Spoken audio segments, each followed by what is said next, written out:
My future in-laws forced me into $110,000 debt for a princess wedding without my daughter knowing. When I finally stood my ground, my son-in-law shocked everyone by selling his inheritance to help me. I never thought I'd be posting here, but I'm at my wit's end and need some perspective. My daughter got engaged last year to her boyfriend of 3 years. I was thrilled for them. She's my only child, and I've always promised I'd help with her wedding when the time came. What I didn't expect was to be strong-armed into financial ruin by my future in-laws. When my daughter first introduced us to her fiancé, everything seemed fine. He comes from a wealthy family, much wealthier than mine. I'm comfortable, but not rich. I own a small construction business that does well enough, and I've saved diligently since my divorce 15 years ago. My ex-wife isn't in the picture much and contributes nothing financially. The problem started at what I thought would be a friendly dinner to discuss wedding plans.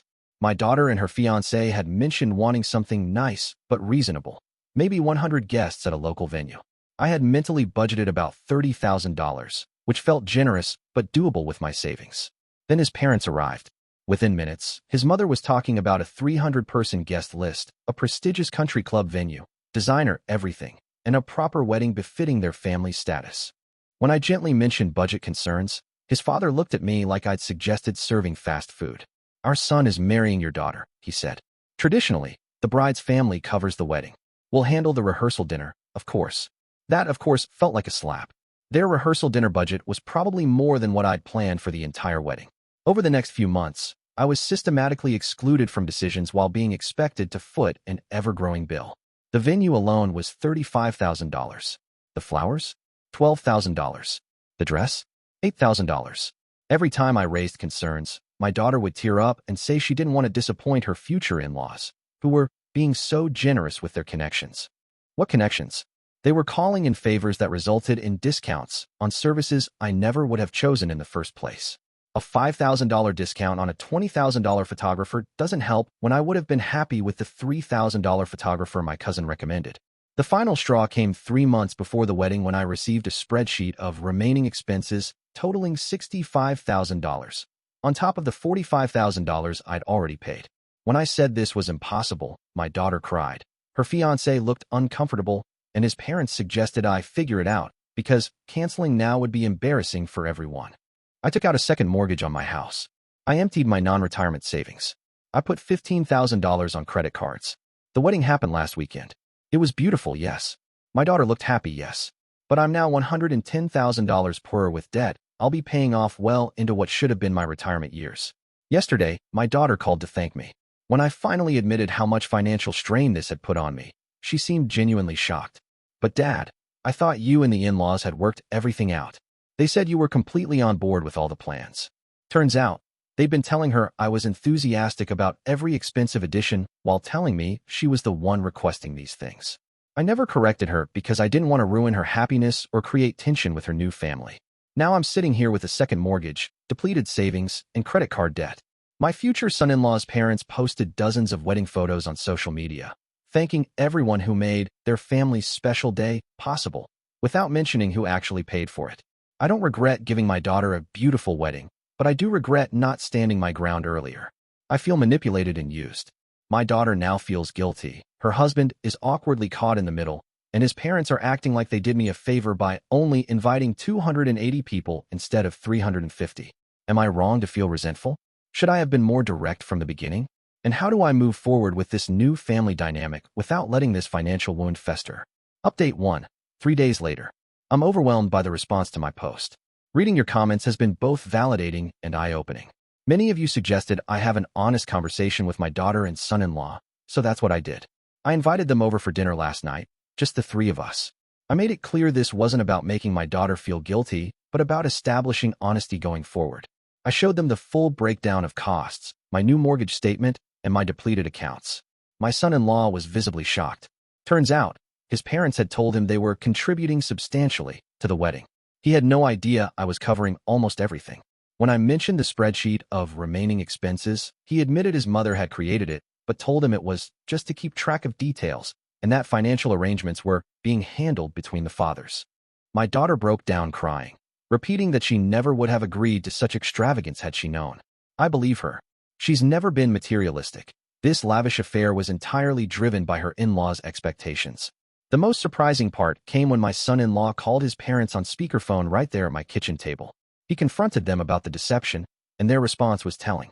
His mother sputtered about family traditions and appropriate standards, while his father coldly stated that if I couldn't afford to marry my daughter properly, I should have said so from the beginning.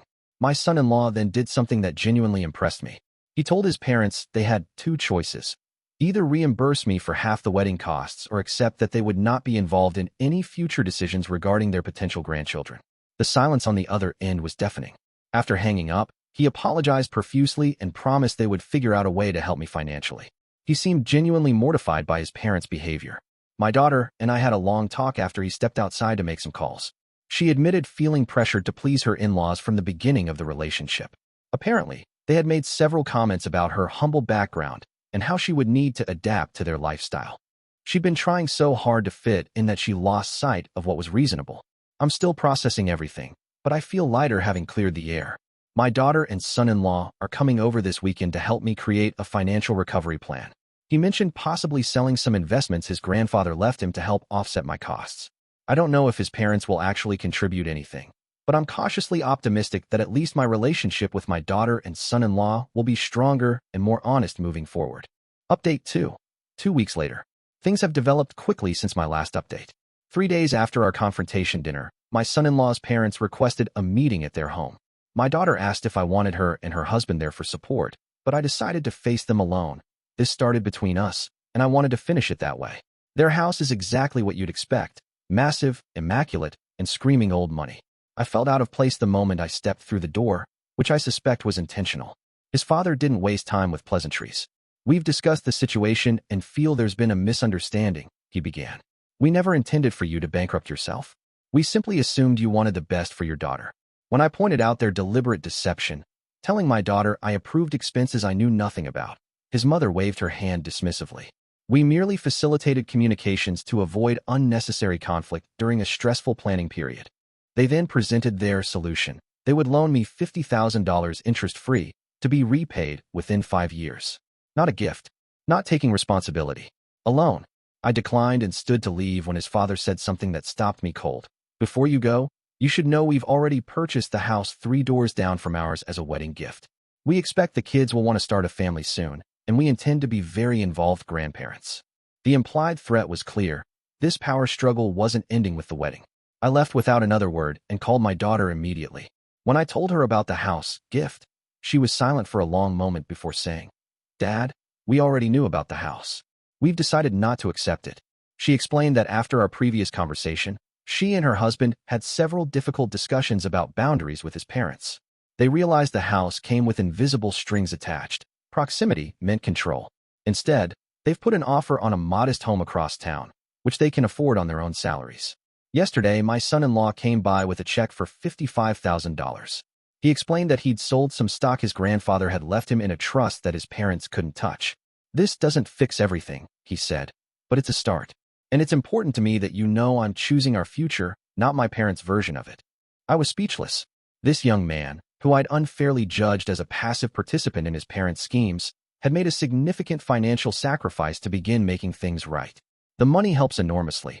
I can pay off the credit cards and some of the second mortgage. But more valuable is the knowledge that my daughter and her husband are establishing themselves as an independent unit with healthy boundaries. His parents are apparently furious about the house decision and have been love-bombing them with guilt-laden messages while simultaneously giving them the cold shoulder at family functions. Classic manipulation tactics that, thankfully, the kids now recognize.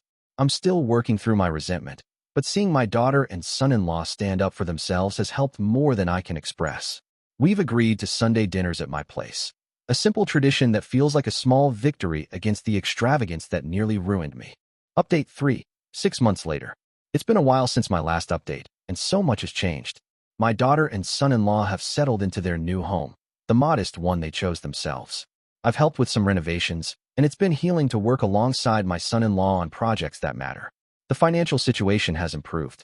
Beyond the $55,000 he initially gave me, my son-in-law received a promotion at work and has been contributing monthly to help pay down my second mortgage. I initially refused, but he insisted this was important to him. "You sacrificed your financial security for our wedding day," he said. "The least I can do is help secure your future." The most surprising development came from his parents. After 3 months of minimal contact with the newlyweds, they suddenly requested a family dinner. My daughter asked me to join, sensing this was important. The atmosphere was tense until his mother, clearly uncomfortable, pushed an envelope across the table. Inside was a check for $60,000 and a stiffly worded note acknowledging their potential role in the miscommunication regarding wedding expenses. Not quite an apology, but the money was real. His father explained that their family therapist had suggested this gesture of reconciliation. I later learned from my son-in-law that the therapist ultimatum wasn't the only motivation. His parents had been conspicuously excluded from several family events on his mother's side because word had spread about how they'd treated me. Social embarrassment, it seems, is a powerful motivator in their circles. With their contribution, I've now recovered most of the wedding costs. The remaining mortgage balance is manageable, and I should have it paid off within 2 years instead of 10. But the real victory isn't financial. My daughter called last week with news. They're expecting a baby. When I asked if they'd told his parents yet, she laughed and said, "We told them, but we also made it clear that you'll be the first to meet the baby and the one with the open invitation to visit anytime." The power dynamic has shifted permanently. My daughter and son-in-law have established themselves as adults who can't be manipulated or controlled. They visit his parents monthly for formal dinners, but spend casual weekends at my place, where his mother's complaints about the unrefined furniture have become something of a running joke. Yesterday, my son-in-law asked if I would help him build a crib for the baby. "Nothing fancy," he said, "just something solid and made with love." As we sketched designs at my kitchen table, I realized something important. The wedding may have nearly broken me financially, but what came after has made my family stronger than I ever imagined possible. I still don't think it was fair that I had to pay $110,000 for that over-the-top princess wedding. But the unexpected outcome, a stronger relationship with my daughter, a son-in-law who proved to be a man of character, and the sweet justice of watching his parents slowly recognize they can't buy control, has been worth every penny. Sometimes standing your ground comes after the battle, not during it. And sometimes, that's when it matters most.